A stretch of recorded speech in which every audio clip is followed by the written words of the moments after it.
Македонска каменица ќе финансира дополнителен кадар во образованието, поточно во детската градинка и основното училиште. Со што со почетокот на учебната година во детската градинка ќе ангажираме логопед со полно работно време кој што работеше и претходната година, наставник по странски јазици кој што ќе работи со дечињето во поголемите групи и наставник по физичко и здравствено образование заради тоа што на децата им треба физички развој и раст уште во најмалите години.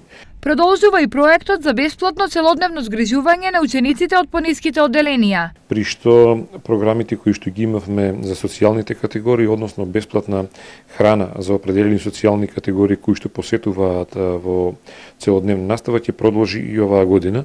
Фискалните импликации кои што произлегуваат од спроведувањето на овие неколку проекти се планирани во буџетот и се реализираат навремено согласно планирањата.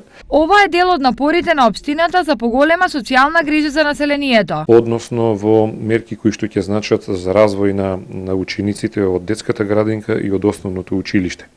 Овие проекти целосно се финансирани од страна на општина Македонска каменица покрај многобројните други социјални програми кои што се реализираат, како што се програмите за пензионерите, бесплатниот превоз за пензионерите, еднократна парична помош за новородени деца. Сите средства се обезбедени од буџетот на општината, а сите обврски по овие основи навреме се сервисирани.